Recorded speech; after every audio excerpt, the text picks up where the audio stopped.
अखण्डमण्डलाकारं व्याप्तं येन चराचरं तत्पदं दर्शितं येन तस्मै सद्गुरुवे नमः। सर्वेषां याश्रयं नित्यं सर्वभूतहिते रतः कर्मणा मनसा वाचा तस्मै धर्मात्मने नमः। यस्मात् जातं जगत्सर्वं यस्मिन्नेव प्लीयते येनेदं धार्यते चैव तस्मै परमात्मने नमः। सृष्टि के अनादि कारण चराचर रूप में दिखने वाले ये विश्व का नाम ही विश्व रूप परमात्मा है। 4 युगों में 10 अवतार होते हैं। अवतार होने का कारण क्या है ये भी जानना पड़ेगा। जब तक ये अवतार नहीं आते हैं तब परमात्मा को खोजते फिरते हैं लोग, जंगलों जंगलों में, तीर्थों तीर्थों में। जैसे वो कहीं कोठी बना के रह रहा हो, महल बना के रह रहा हो। क्योंकि हम जानते हैं कि विश्व का रूप ही विश्व रूप परमात्मा है। वो विश्व चराचर सृष्टि के रूप में दिख रहा है। आज जहां हम बैठे हैं इस मानव जगत में कोई अतिशयोक्ति नहीं है और न कोई झूठी बात है। जितना ये मानव जगत है जिसमें उत्तर दक्षिण अमेरिका, एशिया, यूरोप, ऑस्ट्रेलिया और अफ्रीका हैं, उसके अंतर्गत हमारा भारतवर्ष भी है। ये कोई भी महात्मा ये नहीं कह सकता कि विश्व ही विश्व रूप परमात्मा। कारण ये सनातन विद्या है जो विश्व रूप परमात्मा को पहचान दिखाकर पहचान कराने वाला ज्ञान है, वो उनके पास नहीं रहता। किताबों में लिखा हुआ पढ़ पढ़ के सुनाते हैं। परंतु एक बात का यहाँ ध्यान रखिए, जब श्री रामचंद्र जी का अवतार नहीं हुआ था उस वक़्त भी बड़े बड़े महात्मा थे, बड़े बड़े ज्ञानी थे, मानते थे कि विश्व रूप परमात्मा है, पर जानते नहीं थे कहाँ है। ये बात आपने रामायण में पढ़ी होगी, भगवत गीता में भी कृष्ण जी ने कहा है। क्या पढ़ा होगा, ध्यान से सुनिए। सुरमुनि गंधर्वा मिलकर सर्व गए विरंच के लोका। देवता, मुनि, देव ऋषि, महर्षि, ब्रह्म ऋषि, बड़े बड़े महात्मा इकट्ठे मिलजुल कर ब्रह्मा जी के पास गए थे। रामायण में लिखा है। बैठे सब सुर कर ही विचारा, कहाँ पाइए प्रभु कर ही पुकारा। ये सब मिलजुल कर इकट्ठे बैठकर विचार करने लगे, जैसे हम सब बैठे हैं, वो परमात्मा कहाँ मिलेगा जिसको हम पुकार के बुला लें। जैसे कहीं बैठा हो कि आओ हम मिलने आए, दर्शन दो। परंतु हम अधूरे ज्ञानी रहते हैं ईश्वर के विश्वरूप परमात्मा के विषय में, अंधविश्वासी रहते हैं, मानते हैं, जानते नहीं हैं। उनमें एक पंथाई बोले, अपने में भी बहुत पंथाई होंगे, कोई किसी को मानता है, कोई किसी को मानता है। इस समय परमात्मा वैकुंठ में मिलेगा, वहां चलना पड़ेगा। पूरे वैकुंठ जान का है कोई, चलो वैकुंठ में बैठा होगा कहीं कोठी बना के, महल बना के, मंदिर बना के। दूसरे बोले नहीं, मुझे ज्यादा मालूम है, एक से एक बढ़ के रहते हैं वो भी। इस समय परमात्मा क्षीर समुद्र में बैठा कर रहा है। कोई कहे पय निधि में बस सोई। पय कहते हैं दूध को, निधि कहते हैं समुद्र को, दूध के। तीसरे भी बोले कि तुम दोनों नहीं जानते, मैं ज्यादा जानता हूं। एक कंपटीशन रहता है। राजा बलि ने 100 यज्ञ पूरे कर लिए हैं। जो 100 यज्ञ पूरे कर लेता है वो इंद्र पद का अधिकारी हो जाता है। इंद्र को डर लग गया है कि मेरा पद छोड़ने वाला है, तो इंद्र राजा बलि को मारना चाहता है। उस राजा बलि को पाताल में ले जाकर एक कमरे में बैठा दिया और दरवाजे पे बैठा रखवाली कर रहा है। घुस न पावे, इनको पाताल में चलना पड़ेगा। चौथे बोले नहीं, तुम लोग तीनों कुछ नहीं जानते, मैं सबसे ज्यादा जानता हूँ। वो तो साकेत लोक में 7वें आसमान में रहता, वहां चलना पड़ेगा। ये हाल आज भी है भैया। देखो रामायण में लिखा है जब रामचंद्र जी का अवतार नहीं हुआ था तब बड़े बड़े महात्मा थे, एक से एक वक्ता थे, परंतु जानते नहीं थे कि वो कहाँ, मानते सब थे। आज भी हमारे देश में और हमारे देश से अलग देशों में सब मानते कि ऊपर हाथ जोड़ता है, कोई पूरब में हाथ जोड़ता है, कहीं जोड़ता है, परंतु उस उतनी बड़ी समाज में एक ही जानने वाले थे लाखों व्यक्तियों में, लाखों ज्ञानियों में, वो थे पार्वती पति शंकर जी। वो चुप बैठे थे। तब उनसे कहा गया कि आप भी तो बताओ, आप क्यों चुप बैठे हो? तो वो देवी पार्वती से कहते हैं कि जब मुझे बोलने का मौका दिया गया तब मैं बोला, नहीं तो ना बोलता। वो नारियों की समाज में वाद विवाद ही करना था। 30 समाज गिरजा में रही हूं। गिरजा पार्वती को कहते हैं क्योंकि हिमांचल राज्य की पुत्री थी। 30 समाज गिरजा में रही हूं, अवसर पाए बचन कछु कहूं। मुझे बोलने का अवसर दिया तो मैंने बताया कि तुम कुछ नहीं जानते चारों लोग। देश काल दिस विदुषु माही, कहो सुजान प्रभु नाही। ऐसा कौन सा देश है, कौन सा भूत भविष्य वर्तमान काल है, कौन सी दिशा पूर्व पश्चिम उत्तर दक्षिण है, और उनके बीच में भी कौन सी विदिशा ईशान आग्नेय नैऋत्य वायु है। देश काल दिस विदुषु माही, कहो सु कहाँ जात। अरे प्रभु व्यापक सर्वत्र समाना, प्रेम से प्रकट में जा।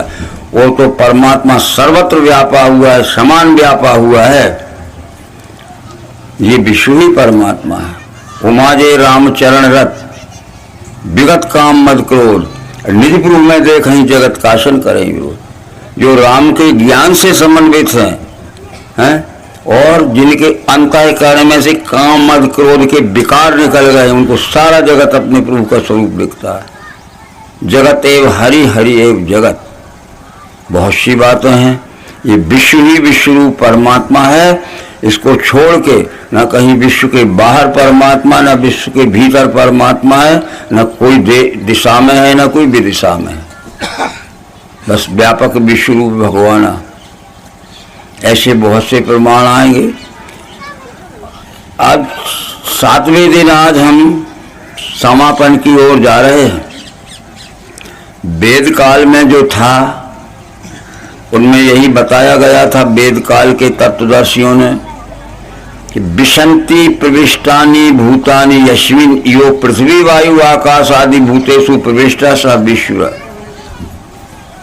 विशन्ति प्रविष्टानि भूतानि यस्मिन् यो पृथ्वी वायु आकाश आदि भूतेषु प्रविष्टा स विश्व। पृथ्वी के रूप में दिख रहा है, वो वायु के रूप में दिख रहा है, जो आकाश के रूप में दिख रहा है, ये विश्व ही विश्व रूप परमेश्वर। यह बात सवेरे ही आ गई थी कुछ संक्षिप्त उपदेश में। इस तरह से जब अवतार आते हैं तब इस परमात्मा के विषय में जो भ्रमित हो गए हैं लोग, उनका भ्रम निवारण करने के लिए ये पहचान कराते विश्व ही परमात्मा है। नाम अवतार मायानंद जी आ गए। कृष्ण जी जब नहीं आए थे, जब भी यही बात थी, मानते थे सब। कृष्ण जी ने बताया कि व्याप्त है सम सर्वत्र परमात्मा, यह देख के फिर आत्म प्रेम नहीं त्यागे वो पावे परम गति। अनेक भाव सृष्टि के देखे एक ही रूप में, उसी से विश्व है जाने ब्रह्म संपन्न हुई। पर विश्व अकेले पृथ्वी लोक को नहीं कहते, ये पृथ्वी तो उसमें का एक पिंड है। सूर्य, चंद्र, मंगल, बुध, गुरु, शुक्र, शनि, अरुण, वरुण, यम और जो आकाश गंगा दिखती है, नेबुला, निहारिका, इस सबकी अखंड एक रूपता का नाम विश्व है। यह ज्ञान नहीं हुआ होगा हम सबको तो मानवता अंधविश्वास से, अज्ञान से मानेगी ईश्वर को और लड़ेगी झगड़ेगी ईश्वर के नाम पर। मानना अलग होता है, मानना होता है सुनकर और जानना होता है देखकर। हमने पढ़ा था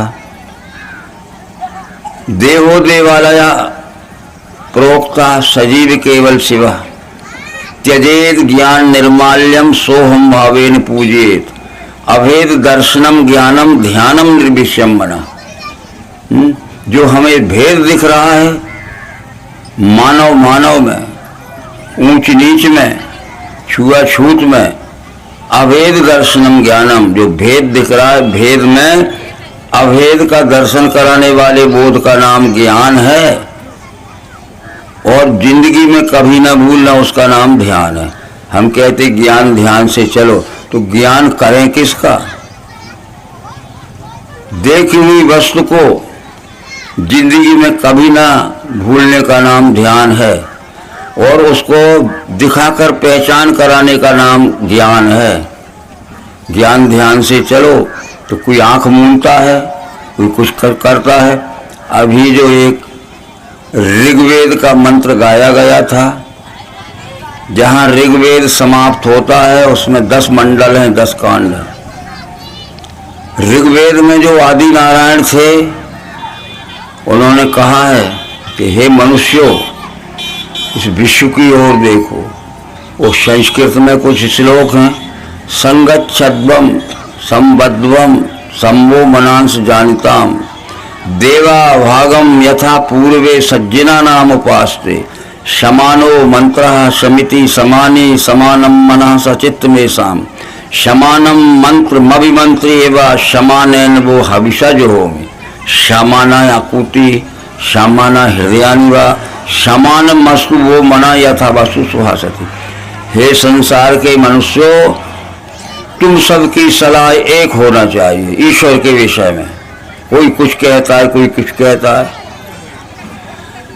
समानो मतलब समिति समानी, और तुम सबकी संसार का कार्य चलाने वाली समितियां जो हैं, कमेटियां जो हैं, वे एक विचार की होने से। समानो मंत्र सम्मति समानी समानम मना, तुम सबके मन के विचार एक होना चाहिए।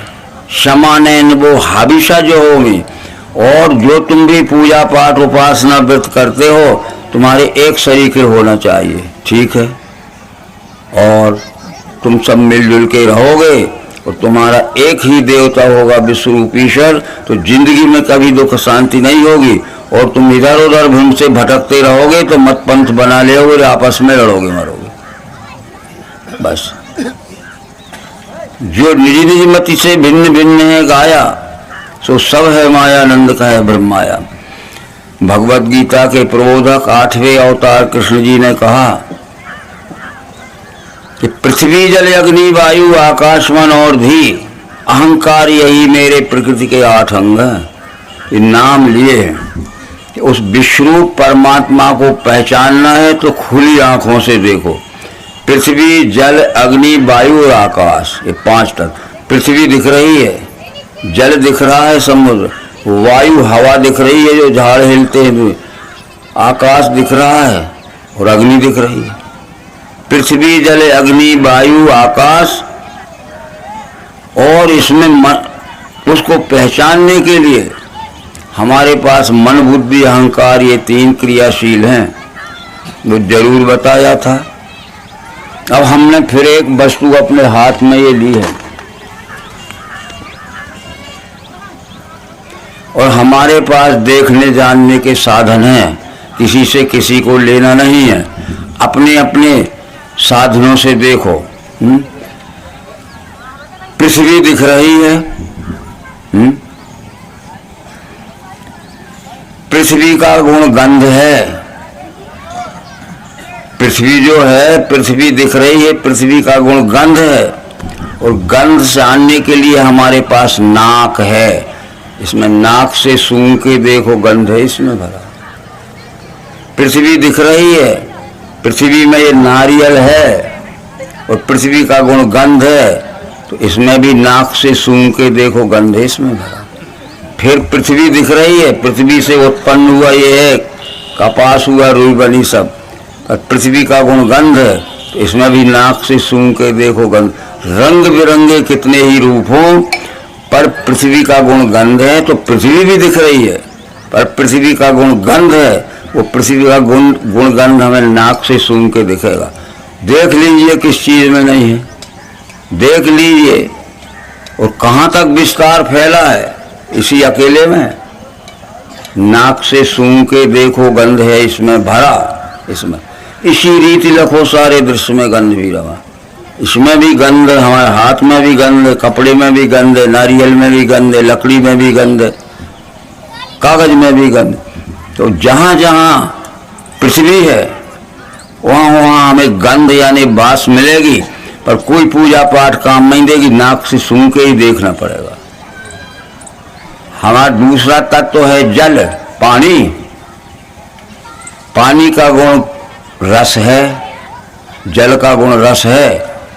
तो फिर हमारे पास जल का गुण रस जानने के लिए जीव है। जीव से ये लगा देखो वस्तु में कुछ स्वाद है, इसी में नहीं। तो हमने अपने हाथ से में जीभ लगा के देखा तो जीभ से लगा देखो वस्तु में कुछ स्वाद है।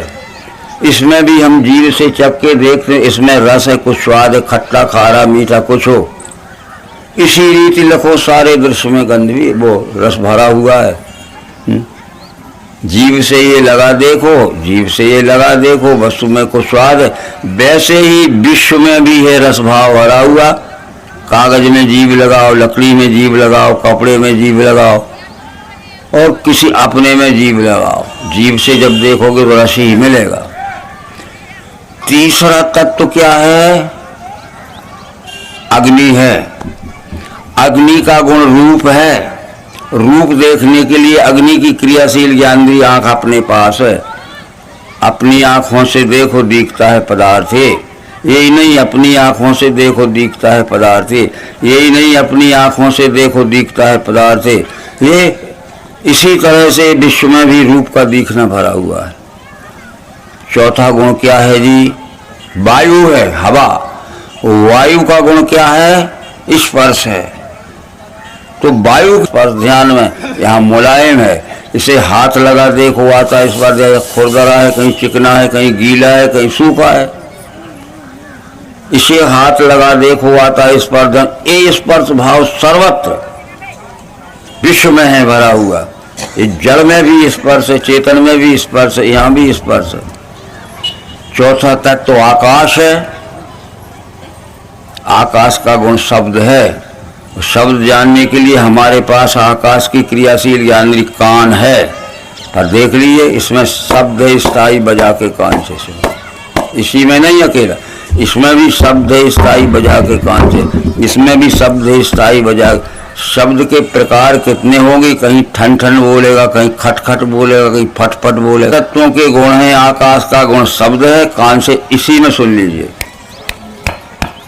वायु का गुण स्पर्श है। छू के स्पर्श करके देख लीजिए कैसा खुरदरा है, चिकना है, कठोर है कि मुलायम है, गीला है कि सूखा है। अग्नि का गुण रूप है। अग्नि की क्रियाशील ज्ञान आंख से देख लीजिए कि रंग बिरंगे रूप दिख रहे हैं। जल का गुण रस है। जल की क्रियाशील जीव है। जल की क्रियाशील जीव रस देख लिए, जीव से लगा देखो वस्तु में कुछ स्वाद। सब चीजों में स्वाद मिलेगा, धूल के कण में, घास के तिनके में। और पृथ्वी का गुण गंध है। पृथ्वी का गुण गंध जानने के लिए पृथ्वी की क्रियाशील ज्ञान इंद्रिय नाक है। आपको एक दिख रहा है इसमें? एक है कि अभी दो है? पर ये सच बताओ, जब पांच तत्वों की पांच ज्ञानेंद्रियां हमारे पास हैं तो इस एक में पांच दिखेगा नहीं, और फिर इस एक में, और इस एक में, इस चेतन एक में, इस जड़ एक में। जो बाहर भीतर जड़ चेतन में सम है, जो बाहर भी है रस रूप से, बाहर भी है जल रूप से, और भीतर है रस रूप से। जो बाहर है पृथ्वी रूप से तो गंध है, गंध भीतर है गंध रूप से। तो हमें इसमें बाहर जो है जल, पर जल का गुण रस इसके भीतर है, वो जीभ से मालूम पड़ेगा, और बाहर है जो जल वो आंख से दिखेगा। तो जल है स्थूल और रस या स्वाद। तो क्या इसमें से एक भी निकाला जा सकता है कि हम इसमें से रस निकाल के अलग धर दें और जीभ से लगाएं और स्वाद ना हो? इसमें से गंध निकाल के अलग रख दें और फिर नाक से सूंघे तो बांस हो? तो इस तरह से पांच तो हैं, परंतु ये 5 अखंड जुड़े हुए, एक भी अलग नहीं हो सकता। तब सब कुछ पढ़ा होगा हमने कि व्यापक व्याप्य अखंड अनंता अचल अमोघ शक्ति भगवंता। व्यापक कहते हैं निराकार को और व्याप्त कहते हैं साकार को। इस साकार में निराकार रूप से रस रूप से जल ही भरा है, इस साकार में निराकार रूप से गंध रूप से पृथ्वी ही भरी है, इस साकार में निराकार रूप से क्या है, शब्द गुण से आकाश भरा है। पर ठोकोगे तो पता लग जाएगा। इसलिए साकार निराकार दो अलग नहीं होते हैं, इस सब का विचार करना पड़ेगा। परंतु हम भ्रम से बहुत दूर भटक गए हैं। ये सारी बातें अब हम देखेंगे फिर रामायण में, क्योंकि रामायण पढ़ते हो पर रामायण में खुलासा नहीं है। जो विज्ञान विद्धि प्राप्त कर गया होगा, जिसको दिव्य दृष्टि प्राप्त हो गई है, वो रामायण समझ सकेगा और कोई नहीं समझ सकता। क्योंकि रामायण अपने गुरु नरहरिदास से दिव्य दृष्टि प्राप्त करके तुलसीदास ने लिखी है, बस ये समझ लें। और जब तक दिव्य दृष्टि हमें प्राप्त न होगी तब तक हम रामायण को घर में रखें, चाहे वो कंठस्थ कर लें और चाहे कुछ भी पूजा करते रहें, उसमें लिखा हुआ ज्ञान समझ में नहीं आ सकता।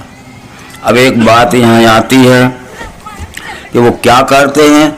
गुरु भी 3 प्रकार के होते हैं, तत्वदर्शी सदगुरु, सदगुरु और गुरु।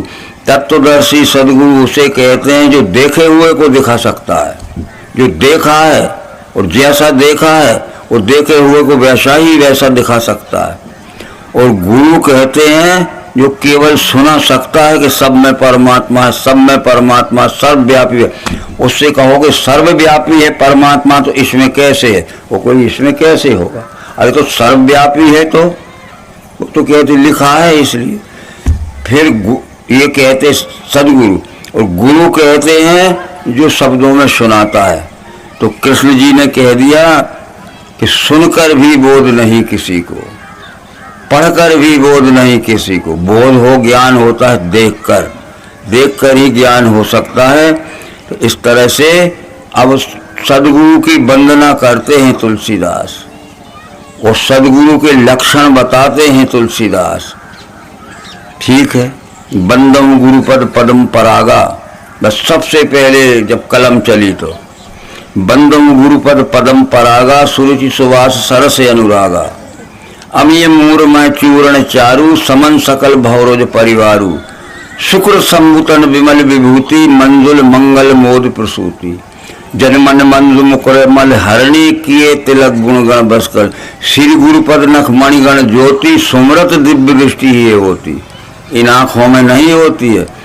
ये नाम अध्यात्म की भाषा में हमारे अंतःकरण को कहते, जहाँ अहंकार मन बुद्धि और चित्त ये चारों रहते। हमारे अहंकार को जो अहंकार है, हमारे मन को जो चंचल मन है, हमारी बुद्धि जो भटक गई है ज्ञान से, हमारा चित्त है। ये अहंकार को, मन को, बुद्धि को और चित्त को विवेक का ज्ञान देने वाले बोध को दिव्य दृष्टि कहते हैं। उगड़ही विमल बिलोचन ही के।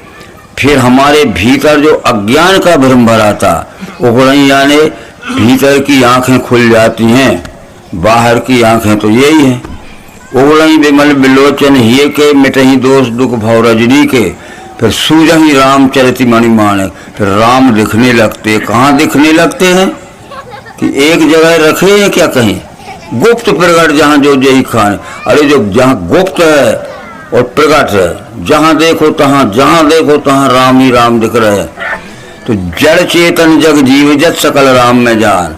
ये जड़ है और ये चेतन है और ये जगत है। जड़ चेतन जग जीव जत सकल राम में जान। जड़ चेतन और संपूर्ण जगत मुझे राम का स्वरूप दिख रहा है, हमें नहीं दिख रहा है। हमें जात दिखती है, पात दिखती है, छुआ दिखती है, छूत दिखती है, अनेक प्रकार के काम। पुनरावृत्ति भी की गई है बार बार कि आकर 4,84,000 जाति जीव जल थल न बासी। अरे सिया राम में सब जग जानी, सिया राम में सब जग जानी। आज के ज्ञानी वक्ता जो हैं रामायण की या गीता के, वे कहते जगत झूठा है। वो क्या कहते हैं आकर 4,84,000 जाति जीव जल थल न बस। 4 खाने की 84 लाख योनि की जो सृष्टि है, कुछ जल में रहते हैं पानी के जीव जंतु, कुछ थल में रहते हैं झाड़ पेड़ जानवर और मत्स्य जो जमीन में चलते, और कुछ आकाश में उड़ते हैं पक्षी। आकाश में उड़ने वाले, थल में रहने वाले मनुष्य, झाड़ पेड़ आदि, और जल में रहने वाले जितने भी हैं, इस साकर 4,84,000 जाति जीव जल थल मत्स्य राम में सब जग जाने, ये सारा जग सिया। अब ये बातें हमारी समझ में नहीं आती हैं कि कैसे जानी, उसकी जानने की विधि क्या है, युक्ति क्या है। बस इस तरह देख लीजिए, जो 5 तत्व हैं, प्रथम तो ये 5 तत्व स्थूल हैं। हमने 5 तत्वों के स्थूल सूक्ष्म स्वरूप अपने साधनों से देखे, फिर पुनरावृत्ति करते हैं, ये वस्तु है। पृथ्वी है, पृथ्वी का, ये पृथ्वी हमारी आंख से दिख रही है या आंख से दिख रहा है? पृथ्वी तो है, पर पृथ्वी का गुण क्या है? गंध है। और पृथ्वी का गुण गंध है, तो पृथ्वी का गुण गंध जानने के लिए आंखें हैं कि नाक से सूंघ के जानोगे? भैया तुम बंद मत करना, मैंने बार बार समझा दिया था इनको कि वो डिस्टर्ब ना। ठीक है, तो पृथ्वी है स्थूल, आंख से दिखती, पर गंध का इन आंखों से दिखता है, वो है सूक्ष्म, वो नाक से दिखेगी। पर पृथ्वी से पृथ्वी का गुण गंध अलग कर सकते हो? नहीं हो सकता। दूसरा तत्व है जल, हमारी आंखों से दिखता है पानी, और जल का गुण क्या है? स्वाद या रस, वो जीभ से दिखता है। जीभ से ये लगा देखो वस्तु में कुछ स्वाद है, वैसे ही विश्व में भी ये रस भाव भरा हुआ। तो क्या जल से जल का गुण रस या स्वाद अलग कर सकते हो? जल है साकार, रस है निराकार। पृथ्वी है साकार, गंध है निराकार। बैठ जाओ, बैठ जाओ। फिर तीसरा तत्व क्या है जी? अग्नि है। अग्नि का गुण है रूप। तो उसको देखने के लिए आंख है, अपनी आंखों से देखो, दिखता है तो रूप दिखता है। आंख बंद कर लोगे तो प्रकाश भी फैला है और रंग बिरंगे रूप बैठे, पर कुछ नहीं दिखेगा। और रूप भी दिख रहे हैं और आंख भी खुली, और प्रकाश बंद हो जाए तो खुली आंख से भी नहीं देख। तत्व दृष्टि से जो अग्नि है वही ज्ञानेंद्रिय आंख है, और दृश्य गुण में वही रूप है। पर चौथा क्या है अपने पास? वायु। वायु का क्या, उसका गुण क्या है? स्पर्श। जब हवा चलती तो हमें तो हवा का स्पर्श होता है, तो वायु का गुण है स्पर्श। स्पर्श होने के लिए हमारे पास त्वचा है, ये चमड़ी में हाथ से छू के देखो ठंडा है कि गर्म है, या कोई चीज खुरदरी है कि चिकनी है, कठोर है कि मुलायम है, गीली है, हाथ ही से छूगे। पांचवा है आकाश। आकाश का गुण क्या है? शब्द। तो बिना कान के नहीं सुनाई दे सकता। ये देखो, जिस तत्व की जो ज्ञानेंद्रिय साकार निराकार हमने देख लिया, इसमें शब्द है या नहीं? आपको सुनाई दे रहा है, कान भी है और शब्द भी है, सुनाई दे रहा है। पर जब हमने ठोका तब जो शब्द अभी निराकार है, उससे ठोका तो जैसा है ठन ठन खटकर साकार दिखने लगा। इस तरह से इसमें गंध है निराकार, बास है कि नहीं आपको आ रही है, परंतु नाक से सूंघी तो बस साकार निराकार का। पृथ्वी है साकार, गंध है निराकार, जल है साकार, रस है निराकार, और अग्नि है साकार, वो अग्नि है, आंख है साकार, रूप है निराकार। इसमें रूप आंख से देखेंगे तो दिखेगा, नहीं तो नहीं दिख सकता।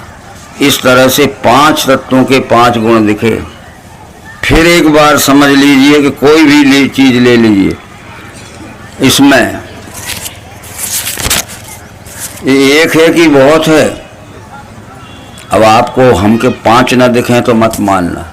हमने कान से ठोका तो शब्द दिखा, कान से सुन के देखो, आंख बंद कर लोगे तब भी कान से दिख जाएगा, क्योंकि आकाश का गुण शब्द देखने के लिए उसकी का है, कान ही उसकी आंख है, ये आंख नहीं है। आंख का मतलब होता है जिस तत्व को जिस साधन से देखा जाता है वही उसकी। कान से सुन के देखा, आंख बंद रही तो ही सब देखा। इस तरह से साकार निराकार इकट्ठे हैं इसमें। फिर इसमें 3 गुण हैं मन के द्वारा देखे, इस थोड़ा सा है। वो 3 गुण क्या हैं? सत रज तम, सत्व गुण, रजोगुण, तमोगुण। उसको जानने के लिए हमारे पास मन है। मन संकल्प विकल्पात्मक वृत्ति है। ये मन 5 ज्ञानेंद्रियों के भीतर है, तो 5 तत्वों के भीतर सत रज तम 3 गुण भीतर वाला भीतर देखता है। तो फिर इसको हमने शब्द स्पर्श रूप रस गंध तो सब देख लिए, पर ये किताब हम काय के लिए लाए थे कि इसमें ज्ञान पढ़ेंगे तो हमें ज्ञान मिलेगा। तो हमने भीतर खोल के इसको पढ़ा, और ये किताब हमें ना पसंद है तो बुरी लगी कि अच्छी। मन को अच्छे लगने वाला गुण सत्व गुण है, मन को बुरा लगने वाला गुण क्या है? तमोगुण है। और कुछ अच्छा कुछ बुरा। तो पूरी पढ़ी शुरू से आखिर तक तो अच्छी लगी, मन खुश हो गया। भीतर खोल के पढ़ी तो कुछ अच्छी लगती जा रही, कुछ बुरी लगती जा रही, कुछ अच्छी है कुछ बुरी है ये। और फिर रजोगुण और कुछ भीतर पसंद ही नहीं है तो बुरी लगी। मेरे में भी 3 गुण हैं। मैं आपसे अच्छा बोल रहा हूँ, आप मुझे अच्छा समझेंगे। मैं आपसे बुरा बोलने लगूँ, आप बुरा समझोगे। और मैं बोल के बताता हूँ, मैंने कहा आइए विराजिए, आओ बैठ जाओ, आ बैठ जा। अब कैसे लगे आप? आइए विराजिए, बहुत, आओ बैठ जाओ, न ज़्यादा आ बैठ जा तो बुरा लगा। तो इस तरह से जो बाहर भीतर जड़ चेतन में समय, और ये हमारा मन जानता है बुरे को, और मन जानता है कुछ अच्छा है कुछ बुरा है रजोगुण, और मन जानता है पूरा ही अच्छा है सत्वगुण। चंद्रमा में उजेला होता नहीं तो अमावस के दिन घटते घटते कितना उजेला रह जाता है। अरे बिल्कुल अंधेरा, पर आधी रात तक अंधेरा रहेगा। और शुक्ल पक्ष की प्रतिपदा शुरू हुई, एक क्षण में तो सवेरे देखो इतना उजेला आएगा, फिर रोज को बढ़ जाएगा, तीज को बढ़ते बढ़ते अब धीरे धीरे प्रकाश बढ़ेगा। और हम लोग सहयोग उसके करें, और ना करोगे तो तुम भी विरोधी हो अवतार के, और करोगे तो तुम अनन्य भक्त हो अवतार। ये सब कथाएं इसमें लिखी हैं। और इस विषय में बात वही आ गई कि ये 12वें स्कंद में कलयुग का धर्म लिखा है। तो कलयुग क्षीण हो रहा है, सतयुग ने प्रवेश कर लिया है। तो यदा सूर्य से चंद्र से यदा तिष्ठो बृहस्पति एक रासौ समेष्यन्ति प्रपश्यति तद। जिस समय सूर्य चंद्र गुरु ये तीनों ग्रह पुष्य नक्षत्र के एक राशि के एक स्थान में आएंगे, उस दिन सतयुग शुरू होगा, ये लिखा है। तो सन 1942 के 2 अगस्त के दिन सूर्य चंद्र गुरु ये तीनों ग्रह पुष्य नक्षत्र के एक राशि के एक स्थान में आ चुके और सतयुग शुरू हो चुका। इत्यम कलो गत प्राय, जब बहुत बड़ा काम शुरू हुआ है सतयुग का कि वो ग्रह नक्षत्र आ गए उसको देने के तथा है। इस तरह है नित्यम कलौ गत प्राय जनेतु खर धर्मणि धर्मता सत्वेन भगवान अवतर सती। जब कलयुग छा जाएगा इत्ते कलु गत प्राय, मनुष्य खरे धर्मणि जानते हो, गधा बुद्धि के हो जाएंगे, लूटो मारो खाओ उजाड़ो। तो धर्म त्राणाय सत्वेन, सनातन धर्म का त्राणाय रक्षण करने के लिए भगवान अवतर स्थिति, भगवान आएंगे। वो नवो अवतार मायरम चेतन जी आ गए। वो उसी समय आ गए जब 1942 के 2 अगस्त के दिन सतयुग शुरू हुआ। इसमें पढ़ लेना और अपने भागवत बारों को सुना देना कि ये लिखा है। अब आप कहोगे नहीं आया तो क्या तुमने बीज लगाया था? आज कोई बीज लगाया था? और कल ही फल मिल जाएगा। बीज बढ़ेगा थोड़ा थोड़ा, पुष्पान्वित होगा, फलान्वित होगा, एकदम कोई पैदा होता है तो आज ही पहलवान हो जाता है। तोड़ा फोड़ी इसलिए हो रही है कि जब कलयुग हटके भाग रहा है, सतयुग पीछा कर रहा है। जिस बने बनाए रास्ते से भागता है वो तोड़ देता है कि मेरा पीछा करने को वाली तोड़ा फोड़, और जिस पुल से भागता है नदी के तो मेरा पीछा करने वाले को नदी पार करने पुल भी तोड़ के जाता है। तो ये तोड़ेंगे, ये रास्ता तोड़ेंगे तो ये सतयुग बनाता जाएगा और पीछा करके पकड़ के खत्म हो जाएगा सतयुग, पूरा सतयुग आ जाएगा, कलयुग चला जाएगा। अब आपको हमको मदद करना है, अकेला राजा नहीं कर सकता कुछ, हम फौज होंगी उसकी। अकेले राम ने लंका नहीं जीती, उसकी फौज क्या थी? कोल की रात बिल्ल वनवासी। और कृष्ण ने अकेले ने कछु युद्ध नहीं किया, उसे गोपी ग्वाल बाल बच्चे। तो ये मायानंद जी ये कहते हैं कि त्रेता में कोल की रात भिल्ल वनवासी ये मेरे सहयोगी मित्र थे। अब जब द्वापर हुआ तो जब मैं कृष्ण बन के आया, राम के अवतार, तो फिर ये गोपी ग्वाल बाल भी कोल की रात भील बन के आए। अब मैं कलयुग में आऊंगा बुद्ध अवतार बन के, तो ये बे ही गोपी ग्वाल बाल मेरे साथ देंगे, बाकी वे ठग लोग साथ न देंगे।